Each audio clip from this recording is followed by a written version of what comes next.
position of the American dollar as a pillar of monetary stability around the world.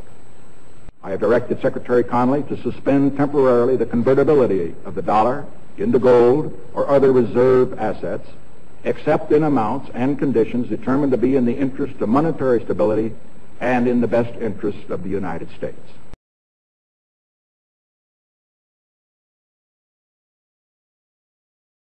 Maintenant, donc ça veut dire qu'elle ne va pas enlever patient? Ce qui est quand même pathétique, c'est qu'aujourd'hui, il n'y a plus que des éléments de langage qui soient le support de la bourse et le support des mouvements boursiers.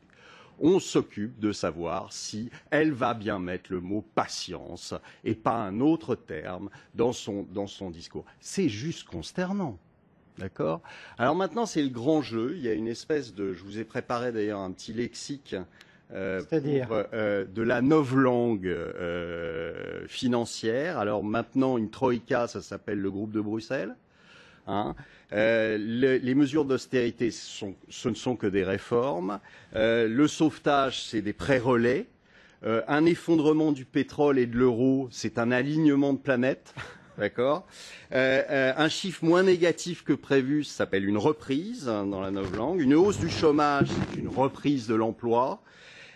Plus de bêtises, c'est un acte courageux et intelligent. Un suicide économique, c'est une politique non conventionnelle. Hein, c'est comme ça que ça s'appelle maintenant. La planche à billets, c'est une expérience nouvelle dont on ne connaît pas les résultats. C'est extraordinaire parce que la planche à billets, ça existe depuis l'Antiquité. Mais là, c'est quelque chose de totalement nouveau. Et une critique, même pas une critique, quand on essaie de parler de l'euro, c'est du fascisme, hein, tout de suite, puisque c'est une religion, l'euro. Je finirai par quelque chose d'assez extraordinaire aussi. C'est un homme qui est responsable de centaines de milliers de morts sur la planète. C'est un prix Nobel de la paix. Donc, on a vraiment tout un langage à réapprendre. Mais Olivier, au-delà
J'ai assisté en direct, parce que je regardais CNBC. Il y avait un plateau notamment avec Maria Bartiromo qui était sur le floor de Wall Street. C'était un jour de vote au Sénat, si mes souvenirs sont bons, américain. Et donc le peuple américain, via les congressmen, avait voté non au sauvetage. Et effectivement, donc cela s'était traduit par une vente massive, une panique digne du jeudi noir de 1929. Et on a vu progressivement, l'espace de 3 heures, on a vu le Dow Jones descendre de plus en plus vite. On l'a vu à moins 300, moins 330, moins 400, etc. Et plus on avançait vers la clôture de Wall Street, plus les Maria Bartiromo et ses invités devenaient littéralement hystériques, parce que c'était du jamais vu dans l'histoire de Wall Street depuis sa création, faut pas l'oublier. Au moment précis où la cloche, vous savez, il y a une cloche à Wall Street, au moment précis où elle a sonné, sur l'affichage du Dow Jones, on a vu exactement moins 777,7.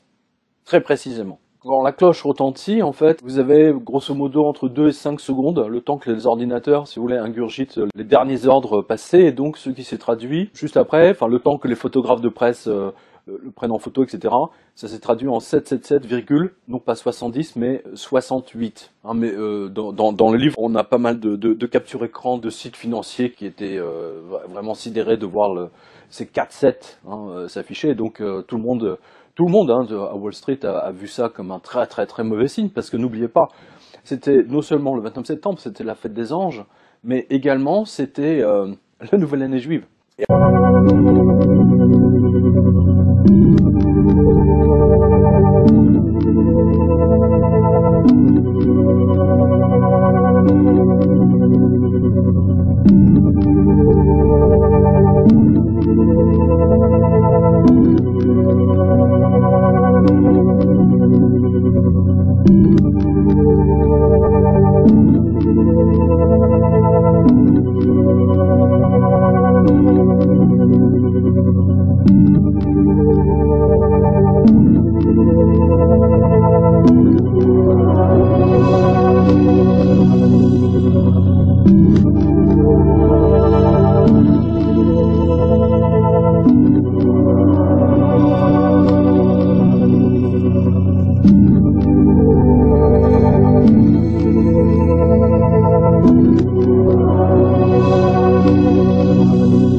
Vous devez avoir les 777 sur le tambour, ou les 4x7 pour déclencher, pour gagner le gros lot. Donc la signification du 777 est absolument fondamentale pour ces traders, qui en plus sont des gens extrêmement, à la base, sont quand même des gens superstitieux. Il faut pas l'oublier. Donc consternation totale. Je peux dire que quand ils ont vu afficher le moins 777,7, ils ont tous compris que le casino va les forcer à recracher tout l'argent qu'ils ont pris, qu'ils ont volé aux gens. C'est une sorte de tapis roulant, si vous voulez, qui s'est mis en marche arrière, d'un seul coup. Et vous l'avez vu, depuis le 29 septembre 2008, à l'époque, beaucoup de soi-disant spécialistes, des soi-disant économistes, y compris le gouverneur de la Banque centrale, Monsieur Ben Bernanke, disaient que la crise n'affectera personne, blabla, etc. Moi, j'ai une vision bizarrement plus optimiste qu'il y a 3 mois. Pourquoi ? Aujourd'hui, le risque inflationniste a disparu. Les matières premières ont baissé, le pétrole a baissé et le risque d'augmentation salariale démesurée a disparu parce que tout le monde est inquiet. Donc on est menacé que de stagnation ou de récession. Ça, c'est en effet très embêtant, mais c'est très bref. Et donc entre un risque de plusieurs années de médiocrité économique en juillet et un risque aujourd'hui d'un accident, mais qui peut durer 1 an, il faut se réjouir et préférer le second. Aujourd'hui, en ce début 2014, on voit exactement où on en est. C'est-à-dire que les Français sont littéralement démolis par les impôts, par les prélèvements fiscaux. C'est la même chose pour les Italiens, les Espagnols. Je ne parle même pas des Grecs, puisqu'aujourd'hui, le Parlement grec a voté la saisie des appartements et des maisons. Pour venir renforcer le bilan des banques grecques. Ils en sont là. Ils en sont là. J'ai eu le plaisir d'avoir Laurent Louis, le député belge, en interview à la radio, qui nous a expliqué qu'en fait, les responsables politiques belges se moquent éperdument de la dette de la Belgique, puisqu'ils partent du principe qu'ils pourront saisir les biens immobiliers des Belges pour rembourser la dette. C'est absolument fascinant. Donc, ce qui m'a amené, si vous voulez, à essayer de comprendre ce qui s'est passé ce jour-là, parce qu'il était strictement impossible que ce soit une coïncidence. Pour moi, n'oubliez pas, j'ai quand même écrit Enquête sur l'existence des anges gardiens. C'était la fête des anges, des archanges. C'est la Saint-Michel, Saint-Gabriel, Saint-Raphaël, selon Vatican II. Et donc, c'est là où je suis parti dans une quête, dans une quête littéraire, pour essayer de comprendre où je peux trouver cette signification de ce 777, 7. Et en fait, le seul livre aujourd'hui, vous prenez toutes les bibliothèques, toutes les bibliothèques, les plus grandes bibliothèques nationales de la planète, il n'y a qu'un seul ouvrage qui réunit d'un côté les anges, et ensuite c'est un livre qui repose sur du 7. C'est vraiment, vraiment, vraiment intéressant. Vous avez par exemple Jean aux 7 églises d'Asie. Ensuite, il dit « Je vis 7 candélabres d'or ». Dans sa main droite, il a 7 étoiles, un manuscrit scellé par 7 sceaux, les 7 tonnerres, où alors le Christ dicte 7 lettres aux 7 anges des 7 églises. D'accord ?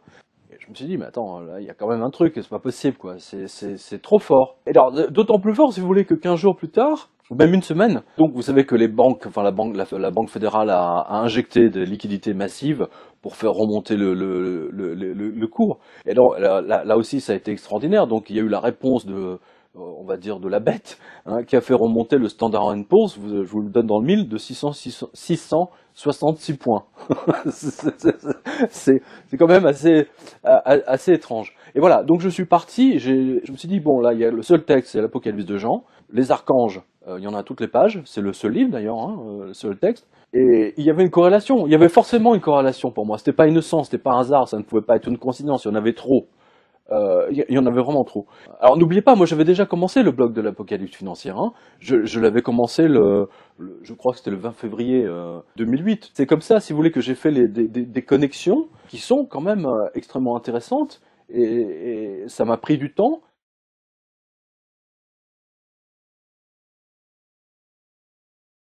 Jean dit quelque chose de très précis. Enfin, l'ange de Jean dit quelque chose de très précis. Le texte de Jean dit: et elle fait qu'à tous, petits ou grands, riches et pauvres, libres et esclaves, on leur donne une marque sur leur main droite ou sur leur front, et que personne ne peut acheter ou vendre, sinon celui qui a la marque, le nom de la bête, ou le nombre de son nom. Alors, il faut savoir, il faut se remettre, si vous voulez, dans l'époque de Jean.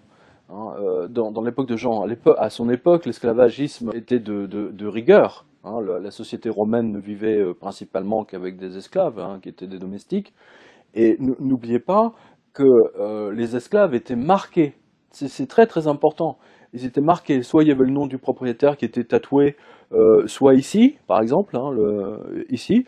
Parfois, effectivement, certains avaient un tatouage sur le front ou sur la main. Il y avait le nom de la famille et éventuellement un numéro en chiffre romain. Jean essaie de nous expliquer ce qu'il voyait, mais avec son langage à lui. Il ne faut pas oublier qu'il est complètement déconnecté. Je veux dire, ce qu'il a pu observer, enfin, ce que l'ange lui a montré dans le temps, lui ne pouvait le décrire qu'avec son propre vocabulaire. Et il dit précisément que si vous n'êtes pas marqué par le chiffre de quelque chose, vous ne pouvez ni vendre ni acheter. Si on prend juste ce passage, et c'est là où j'ai eu l'idée de regarder l'histoire financière et bancaire depuis l'invention de la banque, depuis les premiers prêteurs, les marchands du temple, donc le Christ a renversé.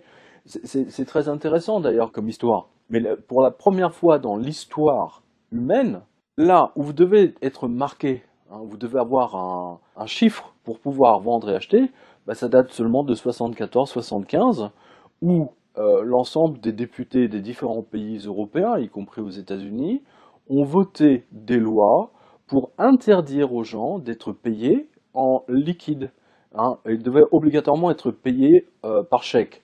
Et qui dit chèque dit que vous devez avoir un compte bancaire qui compense, qui va chercher l'argent pour vous. Voilà. Apocalyptique dans le sens monétaire. Du jour au lendemain, plus un distributeur ne va fonctionner. Les banques seront fermées. Votre monnaie ne vaudra rien. Votre argent ne vaudra rien. Seul, et comme en 1940, exactement quand les Allemands sont arrivés, parce qu'à l'époque aussi, la presse expliquait aux Français la valeureuse armée française, les Allemands vont se fracasser sur la ligne Maginot, etc.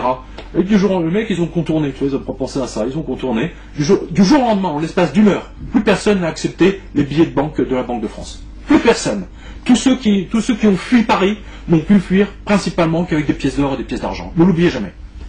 Et il se passera la même chose. La même chose à l'échelle planétaire. Vous nous dites par exemple aux États-Unis, le peuple américain en révolte mettra le feu à la Federal Reserve comme il jettera les banquiers de la Goldman Sachs, JP Morgan, Citicorp, etc. par les fenêtres de leurs gratte-ciel. Leurs cadavres, les cadavres des innocents comme ceux des banquiers, des financiers, des politiques, des gérants d'épiceries, de supermarchés joncheront les rues de New York, de Boston, de Chicago, de Los Angeles, de Seattle, de San Francisco et seront mélangés à ceux des innocents. Le tri entre les bonnes graines et les mauvaises sera effectué plus tard. Absolument, n'oubliez pas, ce sont les anges. Hein, je vous renvoie au Nouveau Testament. Hein, le tri entre le bon grain et l'ivraie. Donc ça veut dire qu'on va vers une révolution dans tous les pays. Vous dites quand même, certains pays s'en sortiront mieux, le tiers-monde et les ex-pays du bloc soviétique. Bah oui. Pourquoi? Bah ils ont l'habitude, si vous voulez, du fascisme, et de vivre avec rien. C'est tout. Ah c'est tout. Ils sont entraînés, voilà. C'est tout. Bah oui.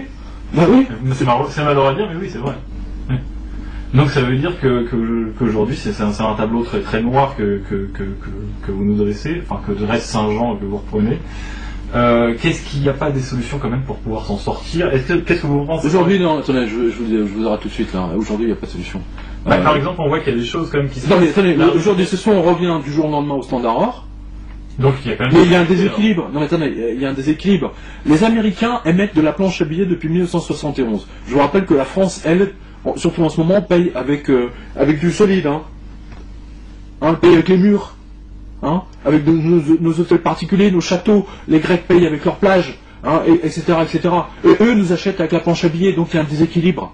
Moi je dis simplement, pour qu'il y ait une chance de s'en sortir, on arrête tout, à un moment donné, on arrête. On dit aux Américains, votre dette, vous la prenez, vous la mettez où je pense, parce que c'est du PQ.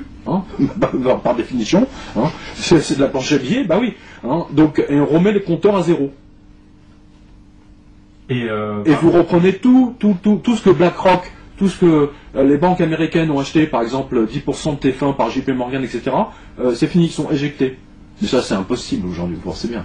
C'est impossible. Donc la révolution, cette révolution monétaire se fera malheureusement dans la douleur. Donc ça passera par le sang. Ça passera par le sang, absolument. Ça passera par le sang. Il y a quand même des pays qui essayent d'agir en ce moment. On voit quand même que la Chine, par exemple, la Russie se rapproche. Il y a un nouveau marché de l'or qui est créé, je crois, à Shanghai ou quelque chose comme ça. Attendez, ce que vous venez de dire, ça va dans mon sens en fait. Je vous rappelle. Ça va accélérer la chute du dollar. Attendez, évidemment, c'est ce qu'ils sont en train de faire. Le Canada hier a signé un accord d'échange yuan canadien. Mais ça veut dire que certains pays vont pouvoir s'en sortir justement en remettant l'or au milieu du jeu, comme non. D'abord, il faut une remise à zéro. C'est impossible. Aujourd'hui, le dollar américain est la monnaie de référence absolue. Je vous rappelle. Vous ne pouvez pas contourner ça. Voilà. Donc ça passera forcément par un effondrement. On espère qu'on va quand même pouvoir. C'est un effondrement. Vous le vivez déjà, cet effondrement. Vous le vivez déjà. Le problème, c'est que vous le vivez au ralenti. Et que les gens, vous voyez bien toutes les hausses d'augmenter, toutes ces impôts, les mecs ils veulent même taxer les petites annonces du Bon Coin, sous prétexte que ça relève 323 millions en TVA à l'État français. Donc ils veulent taxer les petites annonces, ils en sont arrivés là, les députés français, ces ordures, qui sont censés défendre les Français. Et tout ce qu'ils savent faire, c'est inventer des nouvelles taxes. Voyez où on en est aujourd'hui. Et qu'est-ce qu'on fait alors? Là, c'est simple, on attend l'effondrement. On peut pas rester à attendre les bras croisés. Il n'y a pas quelque chose qu'on puisse faire. Alors, si les internautes, par exemple, nous écoutent. Excusez-moi, les internautes, on les a vus en Chypre, on les a vus en Grèce. Les internautes, ils sont bien gentils, mais vous savez, ils sont derrière leur écran. Voilà. Et le problème, c'est ça, ils sont derrière leur écran, mais quand il s'agit de descendre dans la rue, il n'y a pas grand monde. Voilà. C'est la réalité. Donc, on pourrait malheureusement pas finir cet entretien sur une note d'espoir. Alors. Non, mais franchement, alors là, vous rêvez. Il n'y a aucune chance. Mais non, mais il n'y a aucune chance. Ce qui est écrit se réalisera. Point. C'est le message absolu de Jean. N'oubliez pas, Benoît XVI, je te vomirai de ma bouche. C'est ce qu'il dit. C'est ce qu'il y a dans le texte de Jean. Benoît XVI a été vomi, et tout ça va se terminer dans le sang. Voilà. Point barre. Donc, je dis aux gens, préparez-vous, ayez des pièces d'or, des pièces d'argent, etc. C'est pas, n'achetez pas de l'or pour spéculer, c'est pas ça. Achetez de l'or comme monnaie de survie, exactement comme les Français en 1940 ont pu quitter Paris, justement parce qu'ils avaient des pièces d'or et des pièces d'argent. C'est très important. Hein. Il n'y a pas que... regardez les Ukrainiens qui ont pu venir, à un moment donné, leur monnaie ne valait plus rien. C'est toujours l'or et l'argent qui reviennent. Hein. Juste pour conclure cet entretien, je vous rappelle quand même que John Law, sous Louis XV, lui aussi a essayé d'interdire, comme la Fed a interdit aux Français d'acheter de l'or et de l'argent. Rappelez-vous comment ça s'est terminé, par l'explosion totale. John Law obligé de se déguiser en travelot pour fuir Paris. Voilà. Donc puisqu'on est dans les femmes, les hommes qui se transforment en femmes, etc. Bah oui, John Law, c'est une très bonne conclusion, mais surtout avec avec ce qui se passe en ce moment, oui, avec la théorie du genre. Tout le monde doit être au même niveau. Pourquoi 2015 ? Eh bien, c'est à partir de 2015 que l'Europe va être intégrée. On va commencer l'intégration dans les États-Unis avec une nouvelle zone et avec la création d'une nouvelle monnaie. Alors là, vous nous parlez de choses aussi inquiétantes qu'intéressantes. Non, mais attendez, c'est pas moi qui en parle, c'est le président du Parlement européen, Martin Schulz, l'a déclaré il y a 15 jours. Donc, vous voulez dire que le bloc États-Unis-Europe ne fera qu'un seul bloc ? Oui, vous avez même un grand papier dans Libération, vous avez le lien dans ma revue de presse de cette semaine, justement. C'est sur Libération. Et Libération donne la date, donc le lancement global, c'est 2018. Donc prépare une monnaie commune pour ça. Oui, parce qu'il faut équilibrer les deux, et donc c'est leur but, il a toujours été le même, c'est de réunir dans un seul marché global, un marché commun, de 800 millions de consommateurs, qui bien entendu ne sera au service que des Américains, des grandes multinationales américaines. Alors 2018, c'est demain. Oui. Ça arrive. Vous avez le papier dans Libération ? Ça arrive très vite et on est en train de s'inquiéter. Est-ce qu'on garde l'euro ou est-ce que l'euro va éclater alors que vous nous parlez d'une nouvelle monnaie pour 2018. Mais bien sûr, ce sera une monnaie commune donc à cette zone, qui aura la même valeur aussi bien à New York qu'à Berlin. Et quel est le but ? Le but a toujours été le même, si vous voulez. C'est de donner aux Américains, si vous voulez, le contrôle commercial de l'ensemble de la planète. Je vous signale que ce qu'ils font avec l'Europe, ils le font aussi dans la zone Pacifique. Donc, là, ils ont commencé déjà à le faire avec le Mexique, avec ce qu'on appelle une sorte de marché commun. Et la première chose qu'ils avaient voté, par exemple, qu'ils avaient fait passer en loi au Mexique, parce qu'au Mexique, par exemple, vous aviez une loi, même si un paysan était endetté, la banque n'avait absolument pas le droit de lui saisir ses terres. Le paysan avait toujours le droit de travailler ses terres, de fabriquer, de faire pousser le maïs, et ainsi de suite. Et la première chose que les Américains ont imposée au Parlement mexicain, c'était d'abolir cette loi afin que les terres des Mexicains puissent être saisies par les banques. Le diable, comme dirait Blake Masters, se cache toujours dans les détails. Mais Pierre Jovanovic, là, si on écoute ce que vous dites, on va vers une monnaie mondiale. Oui. Bah oui, mais c'est pas moi qui le dis. Je veux dire, allez sur le web, vous avez tous les liens. Je veux dire, c'est ouvert. Vous avez une page entière dans Libé. Donc 2018, une monnaie commune. C'est Libé qui donne 2018. 2018, une monnaie commune entre les États-Unis et l'Europe. Bien sûr. Et cette monnaie qui serait mondiale, c'est à quelle échéance ?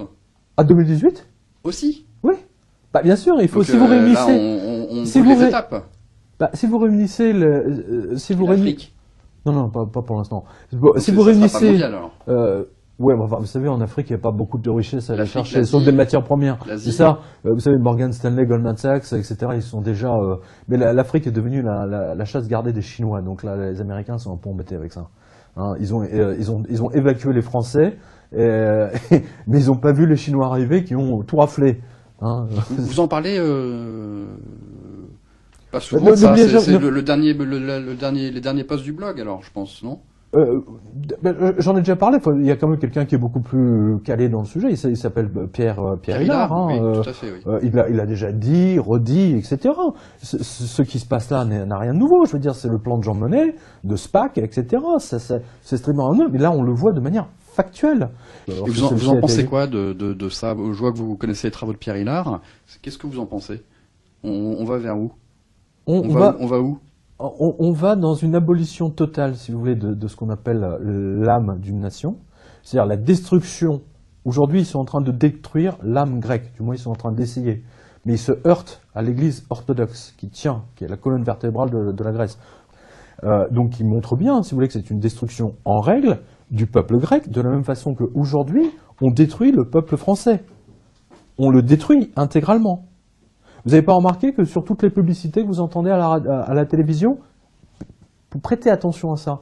Vous verrez que toutes les publicités, vous avez une chanson anglaise, avec des paroles anglaises. Que ce soit pour une charcuterie, que ce soit pour Elevir, que ce soit pour une banque, une voiture, c'est que des chansons et des paroles anglaises. Allez en Grèce, vous avez des pubs, vous n'avez pas de chansons et paroles anglaises. Allez en Allemagne, vous n'avez pas de pubs avec des paroles anglaises. Il n'y a qu'en France où on essaie de détruire le français, hein, et les Français, et on essaie de détruire la langue française. Il faut l'accélérer. Ils doivent l'accélérer. C'est une destruction. Là, on assiste à la destruction de la France. Vous le voyez aussi. Hein. Vous n'êtes pas là, vous m'interrogez pas par hasard. Vous l'avez vu. On le voit tous les jours. Et là, effectivement, maintenant que Martin Schulz a fait sa déclaration à Washington en disant à partir de 2015, on réunit les deux marchés, c'est-à-dire 313 millions d'Américains, 500 millions d'Européens. C'est un marché formidable de 800 millions. Génial! Et il y a eu plusieurs hauts fonctionnaires européens qui ont déclaré au cours de ces 15 dernières 3 semaines. Hein. Donc c'est d'un seul coup, ils sortent tous des bois avec ces propos. Donc ça montre bien que maintenant ils sont passés au stade supérieur, c'est-à-dire l'intégration totale de l'Europe dans les États-Unis, qui confirme les travaux de Pierre Hillard. Et on comprend pourquoi Pierre Hillard a été éjecté. Hein, voilà. Donc c'est quand même... on voit bien qu'il avait raison. Hein. Mais bien entendu, des gens comme Pierre Hillard n'ont pas le droit d'avoir une chaire à la Sorbonne, etc. Il est trop brillant, il est trop intelligent. C'est inquiétant, ça c'est plus qu'inquiétant, oui. Bah, vous savez, c'est un peu comme la presse économique française. Hein. Elle n'a pas vu la crise arriver. Hein. Les économistes français, ils n'ont pas vu la crise arriver. Hein. N'oubliez jamais, hein, le journal Le Monde, hein, Monsieur Roche, qui écrit des livres sur Goldman Sachs après la bataille, hein, au moment de la crise en 2008-2009, il vous disait que la crise allait durer 3 mois. Exactement ce que disait Alain Minc. Le journal Le Monde n'a jamais dit que c'était une crise gravissime. Le journal Le Monde a toujours dit que ça allait passer. Mec, on va regarder le marché maintenant. Donc, on se souvient, dans les dernières vidéos, je vous avais mentionné quoi? Continuation au niveau de la hausse du dollar américain, qui par le fait même crée une baisse dans le dollar, dans l'euro, et par le fait même crée une baisse aussi dans le dollar canadien, et ça s'est maintenu, ça s'est poursuivi. Mon objectif était 100 points, si vous vous souvenez bien, même potentiellement à plus long terme 120 points, et on a atteint dans le courant des 3 dernières semaines notre 100 points au niveau du dollar américain sur le dollar index. J'ai fait une ligne ici sur le dernier sommet. Je m'attends définitivement à un léger repli, hein, parce qu'écoutez, regardez comment la hausse a été vertigineuse dans un laps de temps très court. Tout ce qui tend à monter tend à redescendre. Il serait tout à fait normal d'avoir une correction, potentiellement dans les alentours de 93, pour ensuite repartir tester le 100 points à nouveau. Et s'il y a suffisamment d'engagement du côté des acheteurs, on pourrait même retourner dans les alentours du sommet à 121 points, qui représente le sommet qui s'était produit juste avant le crash de la bulle techno dans les années 2000-2001. Donc vous voyez qu'on revient à très loin en arrière depuis que le dollar a été aussi fort. Et encore une fois, soyez conscients qu'un dollar aussi fort nuit énormément aux exportations américaines. Et déjà d'entrée de jeu que le gouvernement qui continue de nous faire croire que tout va très bien, vous le savez que ce n'est pas du tout la vérité. Ça ne fait qu'accentuer les problématiques économiques aux États-Unis et par le fait même, ça se répercute dans toutes les autres économies en ce moment. On le voit en Europe, on le voit au Canada, on le voit en Chine, on le voit partout. Okay? Donc, on doit faire très attention à ça. Donc, encore une fois, une très belle décision d'avoir transféré des liquidités de l'euro ou le Canada vers le dollar américain, ce qui nous a permis de profiter d'une certaine hausse et de protéger un peu notre pouvoir d'achat. Maintenant, un autre point à surveiller. Cette semaine, je devais changer mon téléphone parce que mon téléphone à Apple était mort, depuis ma batterie ne tenait plus, et ainsi de suite. Je suis allé faire l'achat d'un iPhone 6 ici au Canada. Du jour au lendemain, le téléphone qui se vendait 749 $ a explosé de 12%. Et par le fait même, je surveillais aussi pour une caméra GoPro pour des activités extérieures. Et qu'est-ce qu'on est en train de voir? Les caméras qui étaient vendues à 550 $ sont rendues à 629 $. Donc, vous comprenez que tout le dollar canadien qui continue de descendre, qui perd son pouvoir d'achat, augmente les prix à la consommation. Et ça, moi, c'est vraiment juste 2 exemples que je vous donne parce que la semaine dernière, j'étais curieux, je regardais ça pendant que j'étais là dans les aéroports et par le fait même, vous constatez que le dollar est en train de perdre de sa force. Par le fait même, c'est ce qu'on appelle de l'inflation. Donc, soyez conscients de ça. Et mesdames, probablement que vous le voyez dans votre épicerie aussi parce que ça se reflète. Et ça va s'accentuer plus les mois vont avancer. Donc, soyez conscients de ça. Et encore une fois, achetez des conserves, achetez des matières précieuses, préconisez l'argent plus que l'or. Il y a plein de gens qui me reviennent sur une base régulière à savoir, OK, j'ai écouté vos vidéos, M. Prescott, qu'est-ce que je devrais faire, ainsi de suite. Je ne peux pas répondre à tous et je vous cacherai pas que je répète les mêmes trucs sans cesse sur 150 courriels par semaine. Donc, vous comprenez là qu'il est de votre responsabilité de retourner dans les vidéos précédentes, de regarder à vous éduquer davantage vous-même, à aller chercher vos réponses parce que je commence à être un peu tanné de répéter toujours la même chose. OK? Ça me fait plaisir de vous aider, mais j'ai déjà parlé des matières précieuses à plusieurs reprises. Si les informations que vous cherchez se situent à ce niveau-là, allez dans notre site web, allez dans la zone boutique. Vous allez trouver « Préparez-vous aujourd'hui, profitez demain » et il y a des modules qui sont là pour « Je ne serai pas obligé de répéter ». OK? Préconisez l'argent plus que l'or. S'il y a une confiscation de l'or, vous comprendrez que la valeur de l'argent va devenir encore plus importante. Je le sais qu'il y en a plusieurs d'entre vous qui hésitent parce que la taxation est plus élevée, c'est plus difficile. N'oubliez pas qu'au bout du compte, si votre once d'argent tombe à 500 $ l'once, alors qu'actuellement on vous l'a payé 23 ou même 19 €, 23 canadiens, on n'en aura rien à foutre, n'est-ce pas? Donc soyez conscients de ça. Alors, on revient à nos moutons. Pardon, j'ai accroché la caméra. Donc, un repli possible pour ensuite retourner vers une hausse. Qu'est-ce que ça va créer de l'autre côté? On continue de baisser du côté du pétrole et ce n'est pas terminé. Je vais retourner un petit peu court terme, si vous me permettez.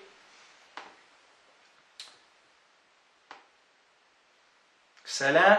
Et vous voyez clairement, donc, moi j'avais pris des positions contre le pétrole ici, vous vous en souvenez, je vous avais dit, tant si longtemps, même si on avait une petite correction, on est retourné à la moyenne des 50 derniers jours, on continue de descendre, on a même descendu plus bas que le bas précédent au lieu de faire un retour. Écoutez, il n'y a plus de limite à la descente actuellement du pétrole, ce qui va mettre énormément de pression davantage sur le marché immobilier au Canada, particulièrement aux États-Unis aussi et en Europe. Et vous savez que tout ce qui est le marché immobilier, particulièrement aux États-Unis, c'est une source économique importante.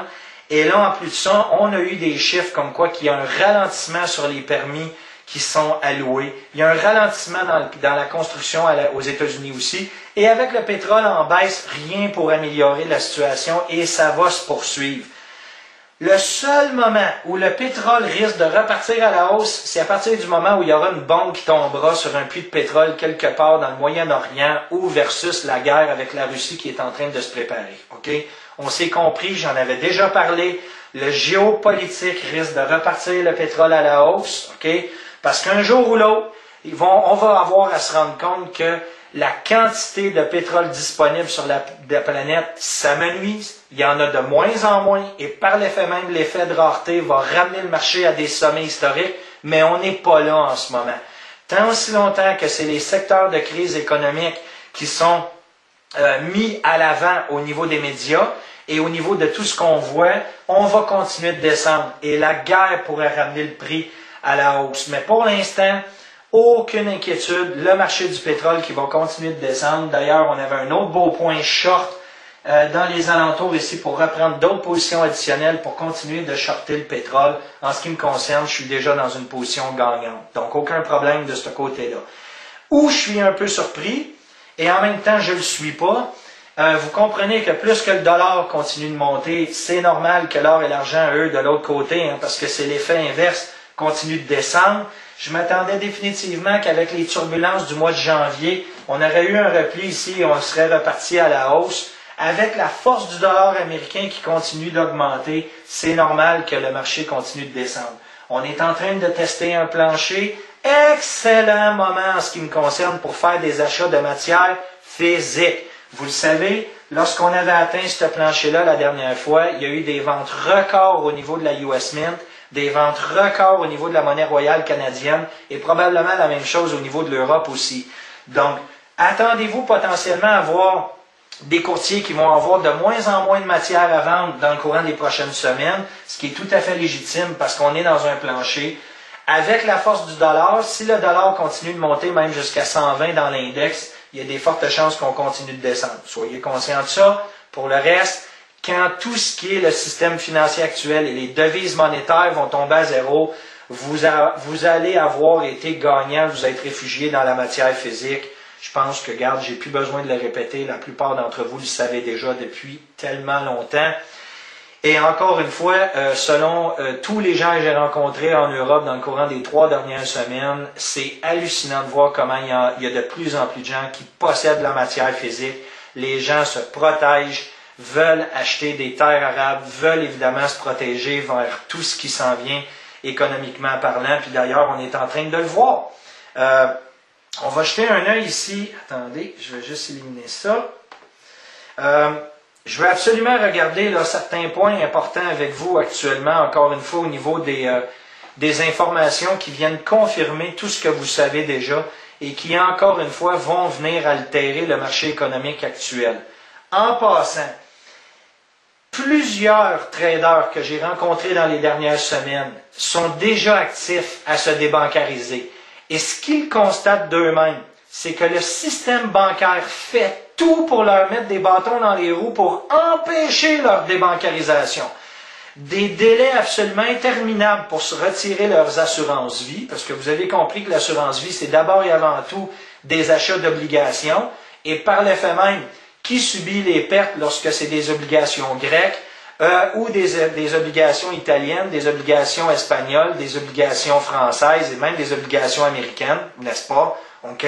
Donc, en vouloir se retirer des assurances-vie, ça devient absolument hyper complexe, mais vous devez le faire. Il y a une raison pourquoi les banques vous empêchent de le faire. OK? Et c'est fou de voir à quel point comment ces banques-là prennent pour acquis que les devises que vous avez mis à l'intérieur, donc votre argent, dans votre langage que vous connaissez, prennent pour acquis que c'est leurs actifs maintenant, c'est plus le vôtre.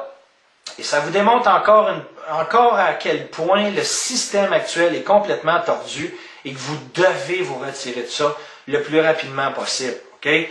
Donc, soyez conscients de ça. Ça a été confirmé par plusieurs personnes qui étaient avec nous dans le courant des 3 dernières semaines. Et je suis convaincu qu'il y a plusieurs d'entre vous qui nous écoutez actuellement qui s'en sont rendus compte par eux-mêmes. Donc, soyez conscients de ça. Au Canada, donc, nouveau sommet d'endettement pour les ménages. On est rendu à 164% de taux d'endettement versus les profits qui rentrent, donc versus les revenus de ménage. Et il y a d'autres personnes qui me sont revenues ici en me disant « Oui, mais incluant ça, il faut comprendre aussi que ça inclut la dette hypothécaire. » Donc, encore une fois, la majorité d'entre vous, parce que c'est une dette hypothécaire, parce que vous êtes convaincus que l'immobilier va toujours monter jusqu'au ciel sans jamais descendre, vous trouvez ça normal d'avoir une dette hypothécaire. Et c'est une grave erreur, parce que votre dette hypothécaire fait partie de vos dettes. Et soyez conscient que vous n'êtes pas propriétaire de votre maison tant aussi longtemps qu'elle n'est pas complètement payée. Donc, par le fait même, oui, c'est une dette. L'immobilier est un cycle qui monte et qui descend. Et quand vous aurez encore 300 000 à rembourser sur votre dette hypothécaire alors que votre maison en vaudra 150, vous allez comprendre c'est quoi une dette. Et par le fait même, oui, ça se calcule dans le taux d'endettement des Canadiens. Faites attention à votre conditionnement. Vous avez une forte tendance à croire que oui, mais il ne faut pas s'inquiéter, une maison, c'est séparé. Non, une maison n'est pas séparée. Une maison est une dette à même titre que n'importe quelle autre dette. Et à partir du moment où on a une hausse des taux d'intérêt, ou que les gens sont plus capables de rembourser et que le marché immobilier se met à descendre en flèche, vous allez voir c'est quoi avoir une dette immobilière, les amis. Donc, soyez conscients de ça. Donc, ça s'accentue. La dette continue d'augmenter aux États-Unis, on va le voir dans quelques instants, et la dette continue d'augmenter au Canada aussi. Donc, on a compris qu'avec le prix du pétrole qui est en forte baisse, ça vient évidemment altérer le marché immobilier canadien aussi. Et certainement que il y a eu un très bel article qui a été écrit dans le Maclean's, qui est un journal hyper reconnu et d'une crédibilité énorme ici au Canada, qui vient confirmer ce qu'on dit déjà depuis 2 ans, que le marché immobilier ne peut que descendre. Et c'est ce qu'on est en train de vivre au Canada, et je le sais que vous le vivez un peu partout en Europe aussi. Une autre petite nouvelle qui a attiré mon attention, la NASA qui a sorti des chiffres comme quoi que la Californie, vous le savez, la Californie qui est un des 50 États américains avec la plus forte densité de population, 32 millions de population dans un seul État, ce qui représente en passant la population totale du Canada dans un État. On a 33 millions de population, il y en a 32, 33. Eh bien, il reste 1 an d'eau potable disponible. Et bien entendu qu'il n'y a absolument aucun processus actuellement au niveau gouvernemental, au niveau politique. On essaye de cacher tout ça, on n'en parle pratiquement pas, mais la réalité, c'est que vous allez avoir un déplacement de population absolument terrible, avec des problématiques terribles, parce que les réserves d'eau s'amenuisent pour tout ce qui est de la Californie. Et c'est la même chose aussi dans l'Arizona, en Utah ou à Las Vegas, et ainsi de suite. Soyez conscients que la Californie est un État hyper important aussi au niveau de la production des fruits, des légumes, du vin, pour ce qui est du côté américain. Donc, encore une fois, une valeur ajoutée au niveau des investissements dans les terres agricoles, pas en Californie, bien sûr. Mais soyez conscients que les gens vont avoir besoin de continuer de se nourrir et que malgré ça, particulièrement ici dans cette région-là, il n'y a plus de croissance au niveau agricole en Californie. Donc, par le fait même, l'offre et la demande. L'offre va continuer d'augmenter, la demande va être de plus en plus faible. Pardon, je m'excuse. La demande va être de plus en plus forte, l'offre est de plus en plus faible, ce qui va faire augmenter les prix à la consommation pour tout ce qui est les denrées comme les fruits et les légumes et ainsi de suite. Okay? Donc ça affecte tout le monde, ça affecte évidemment le blé et tous les autres céréales, par le fait même, ça affecte aussi le bétail, donc le bœuf. Donc vous comprenez que ce sont des exportateurs vers le Canada, on va en subir les conséquences et on aura une augmentation des prix à la consommation sur le panier d'épicerie aussi, particulièrement où je demeure, parce que moi aussi je suis dans l'Ouest et une grande quantité de nos approvisionnements sont habituellement générés par la Californie, particulièrement dans nos périodes hivernales, vous l'avez compris. Okay? Donc ça peut être un investissement important, vous le savez, on va vers des investissements tangibles, les terres agricoles, j'en parle déjà, surveillez ça. La demande va continuer d'augmenter et l'offre va diminuer. Maintenant, donc, on a compris que je vais revenir sur l'aspect politique là, avec le gouvernement Syriza en Grèce, parce que c'est le reflet de ce que j'ai toujours mentionné depuis les dernières années. Je vous l'ai dit à plusieurs reprises. Les gouvernements font quoi? Ils cherchent toujours à repousser le problème à plus tard. C'est typiquement humain. La plupart des gens qui nous entourent, lorsqu'ils font face à une situation désagréable, qu'est-ce qu'ils font? Demain, et on vient qu'à tolérer l'intolérable. Que ce soit dans nos relations amoureuses, que ce soit dans nos relations avec nos amis, que ce soit en partenariat d'affaires, c'est toujours le même principe.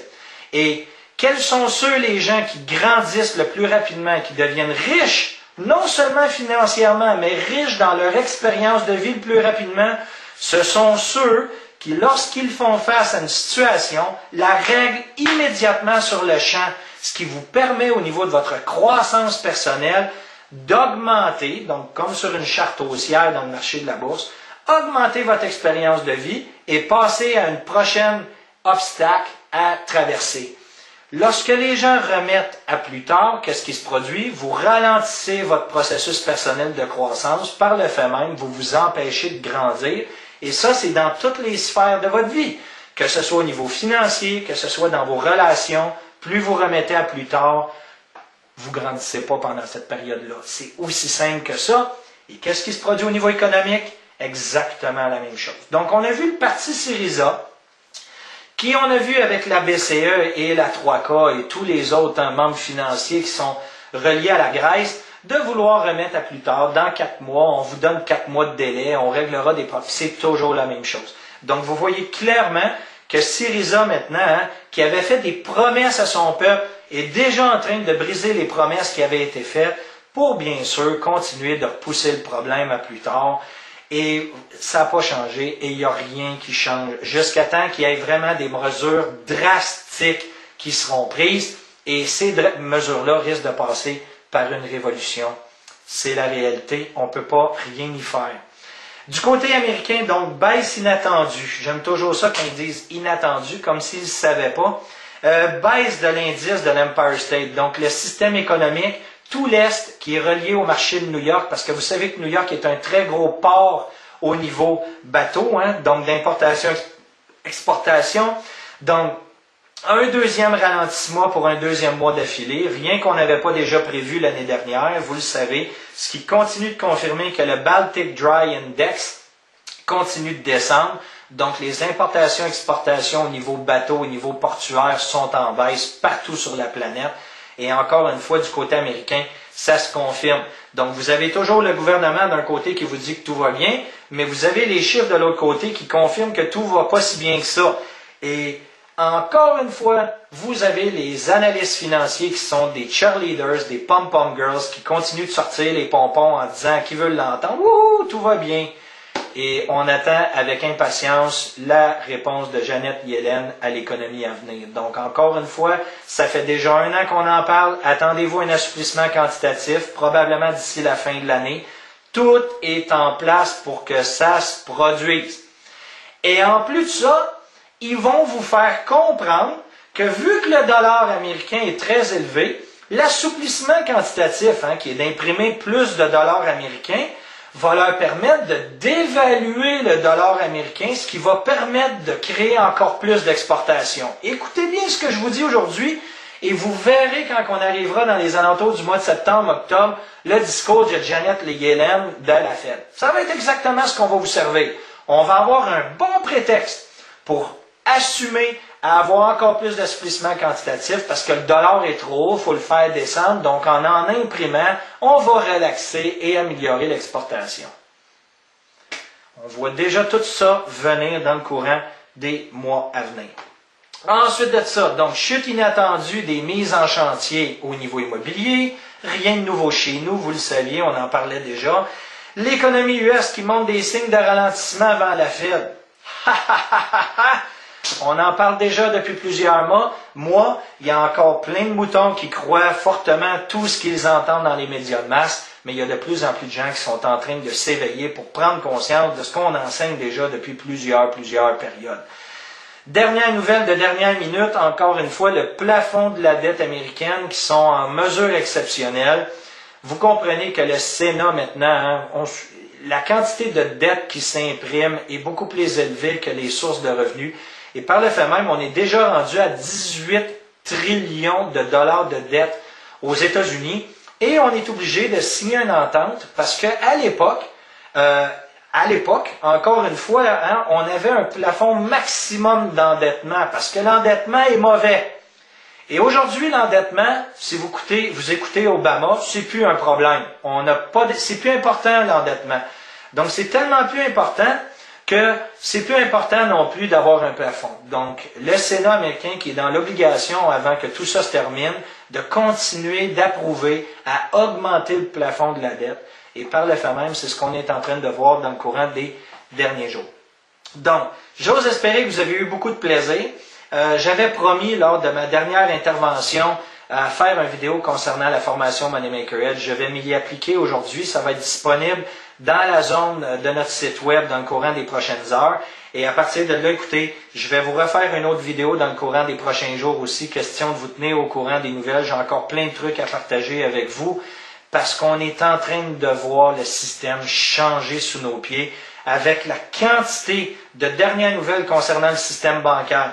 Une banque à Andorre qui maintenant est approuvée sur le bord de faire faillite dans la principauté d'Andorre. On a la banque en Espagne. On a des problèmes bancaires. Écoutez, c'est pas compliqué, on en a partout. Hein? Vous avez bien vu ça venir. Donc, vous avez apprécié, partagez la vidéo. Je vous aime. On se reparle bientôt. Visitez notre site web. Salut tout le monde. Bye bye.